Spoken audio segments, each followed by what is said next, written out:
जय हिंद साथियों, एक बार फिर से पुनः स्वागत है आप सभी का आपके अपने YouTube चैनल में। दोस्तों, नॉर्मलाइजेशन को लेकर बहुत ही बड़ा अपडेट मैं आपके सामने लेकर आया हूं।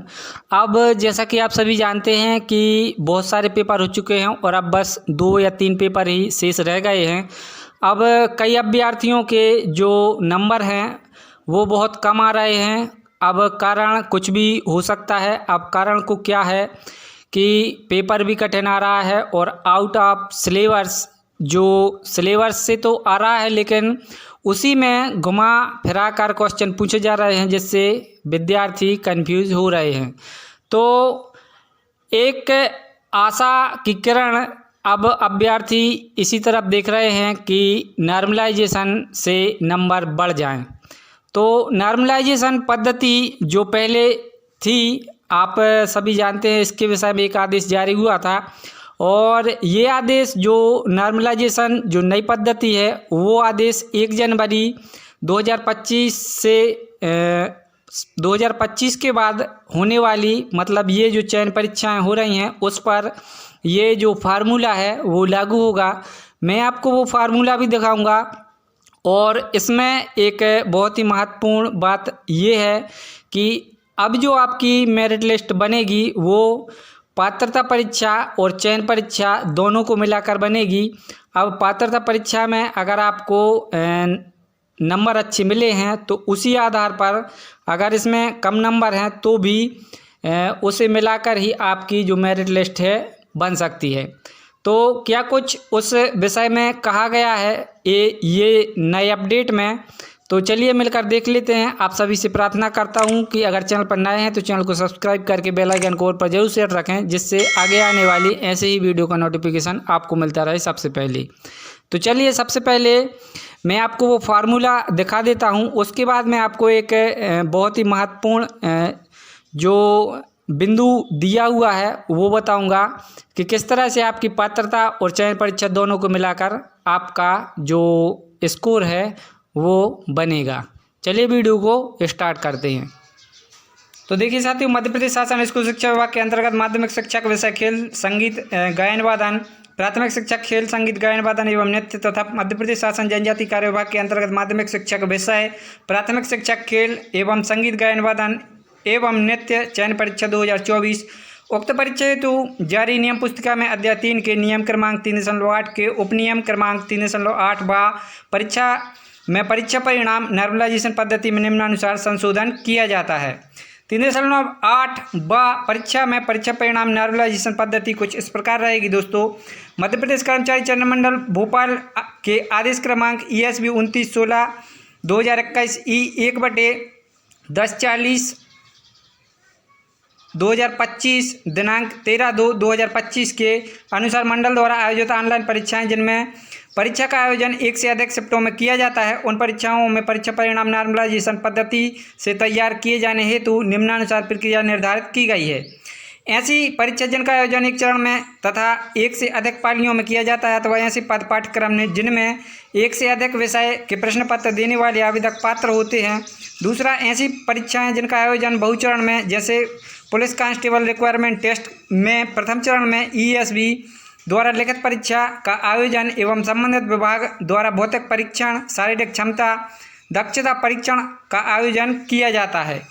उपरोक्त दोनों प्रकार की परीक्षाओं में परीक्षा परिणाम तैयार करने हेतु मंडल के आदेश क्रमांक 1180/2013/08P 2625/2025 दिनांक 24/1/2025 से गठित समिति द्वारा की गई अनुशंसा द्वारा नॉर्मलाइजेशन इक्विपर्सेंटाइल स्केलिंग टीचिंग क्यू एवं निम्न सूत्रों से परीक्षा परिणाम तैयार किए जाएंगे।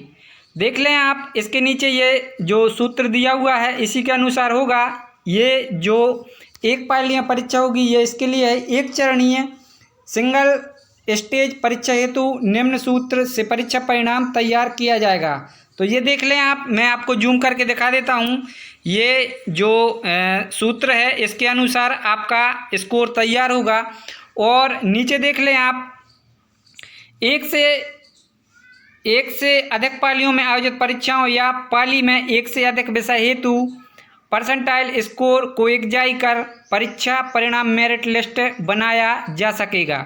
अब इसका सूत्र देख लें आप, इसमें सूत्र भी दिया हुआ है, ये रहा नीचे देख लें आप। बहुचरणीय परीक्षा हेतु निम्न सूत्र से परीक्षा परिणाम तैयार किया जाएगा, ये रहा वो सूत्र। अब मैं आपको वो बिंदु बताता हूँ जो महत्वपूर्ण है, जिसके द्वारा आपका जो पात्रता परीक्षा और चयन परीक्षा दोनों मिलाकर स्कोर बनने वाला है। तो चलिए उसको भी हम देख लेते हैं। 12.4 जो बिंदु है वो देख लें, वो बहुत ही महत्वपूर्ण है। ऐसे अभ्यर्थी जिनके द्वारा पात्रता परीक्षा में 90 से कम अंक प्राप्त कर आरक्षित प्रवर्ग में अर्हता अर्जित की है, मतलब जिन्होंने पात्रता परीक्षा, जो आपकी पात्रता परीक्षा हुई थी उसमें 90 से कम अंक अर्जित किए हैं, उनकी अभ्यर्थिता चयन परीक्षा के लिए आरक्षित प्रवर्ग में ही मान्य होगी। मतलब अब जैसे मान लें आपने पात्रता परीक्षा में 90 से कम अंक लाए हैं, जैसे मान लें आप 89 अंक लाए हैं, तो आपकी जो कैटेगरी होगी SC ST OBC EWS, तो आप केवल उसी में फाइट कर पाएंगे। नीचे देख लें आप,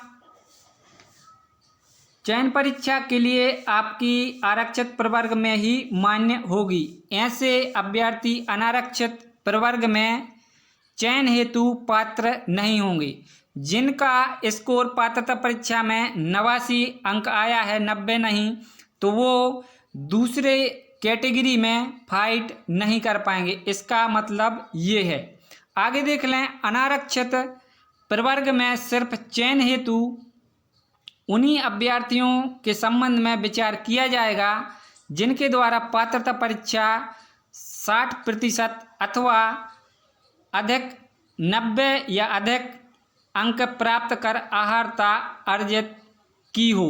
मतलब जिन्होंने 90 या 90 से ज़्यादा, किसी के 95 या 100 नंबर आए हैं पात्रता परीक्षा में, वो अभ्यर्थी चयन परीक्षा में दूसरी कैटेगरी, मतलब जैसे आप मान लें कि आप SC या ST से आते हैं और अगर आपने 90 अंक से ज़्यादा अर्जित किए हैं पात्रता परीक्षा में, तो आप चयन परीक्षा में किसी भी कैटेगरी में फाइट कर सकते हैं।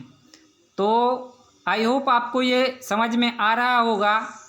तो इसी हेतु ये जो आपका परसेंटाइल स्कोर बनेगा वो पात्रता परीक्षा और चयन परीक्षा दोनों के अंकों को मिलाकर बनने वाला है। मतलब पात्रता परीक्षा के अंक देखे जाएंगे आपको, उसमें कितने अंक मिले हैं, और चयन परीक्षा के अंक देखे जाएंगे कि उसमें कितने मिले हैं। उसके अनुसार आपका परसेंटाइल स्कोर तैयार होगा। जो आपने चयन परीक्षा दी है उसका जब रिजल्ट आएगा तो वो इसी अनुसार आने वाला है। तो आगे देख लें आप, चयन परीक्षा में भी 50% अथवा अधिक अंक प्राप्त किए हों, जैसा कि मैंने आपको आगे बता दिया है। तो ये टॉपिक बहुत ही महत्वपूर्ण है और इसी के अनुसार आपका जो चयन परीक्षा का स्कोर है या फिर मेरिट है वो बनने वाली है। आई होप आपको वीडियो पूरी तरह से समझ में आ गया होगा। अगर आपको अभी भी कुछ समझ में नहीं आया है तो आप कमेंट के माध्यम से पूछ सकते हैं। मिलता हूँ एक और नए अपडेट के साथ, तब तक के लिए जय हिंद, वंदे मातरम।